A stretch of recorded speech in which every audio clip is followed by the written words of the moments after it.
আসসালামু আলাইকুম গাইস। আজকে 15 জুন ফিফা বিশ্বকাপের জন্য 4টা ম্যাচ রয়েছে, যে ম্যাচগুলো অত্যন্ত ইন্টারেস্টিং হতে যাচ্ছে। প্রথম যে ম্যাচটা রয়েছে স্পেন এবং কেপ ভার্দের মাঝে, যেটা অনুষ্ঠিত হবে বাংলাদেশ সময় রাত 10টায়। দ্বিতীয় যে ম্যাচটা রয়েছে বেলজিয়াম এবং মিশরের মাঝে, যেটা অনুষ্ঠিত হবে বাংলাদেশ সময় রাত 1টায়।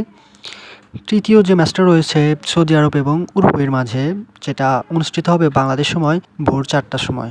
চতুর্থ যে ম্যাচটা রয়েছে নিউজিল্যান্ড এবং ইরানের মাঝে, যেটা অনুষ্ঠিত হবে আগামীকাল সকাল 7টায়। তবে ইন্টারেস্টিং বিষয় হচ্ছে ম্যাচগুলো অনেক হাড্ডাহাড্ডি হতে যাচ্ছে, কেননা মিশর, সৌদি আরব, ইরান এরা অনেক বাছাই পর্ব উতরে এখানে আসতে পারছে। সো বলাই যায় এরা অনেক ভালো ফাইট দিতে পারবে। তবে আমার মতে আজকে আকর্ষণীয় ম্যাচ হতে পারে স্পেন এবং কেপ ভার্দের মাঝে। কেপ ভার্দে বাছাই পর্বে অনেক ভালো ফাইট করে বিশ্বকাপে জায়গা করে নিয়েছে। তবে স্পেনের ক্ষেত্রে অনেক এগিয়ে থাকবে, কেননা স্পেনের অনেকগুলো তারকা প্লেয়ার আছে, লামিন ইয়ামাল, পেদ্রি। বেলজিয়াম এবং মিশরের ম্যাচটা হবে অত্যন্ত বেশি ইন্টারেস্টিং, কারণ মিশর কিছুদিন আগে তাদের প্রীতি ম্যাচে দেখিয়ে দিয়েছে তাদের সক্ষমতা। সৌদি আরব এবং উরুগুয়ের মাঝেও যে ম্যাচটা হবে সেটাও অনেক ইন্টারেস্টিং হবে।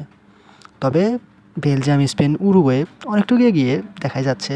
তবে খেলার কথা বলা যাবে না, দেখা যাক কি হয়। খেলাই বোঝা যাবে, খেলার মাঝে অঘটন আছেই, অঘটন ঘটতেই পারে। তো সবাই দেখুন খেলাটা কীরকম হয়। আসসালামু আলাইকুম সবাইকে, ভালো থাকবেন।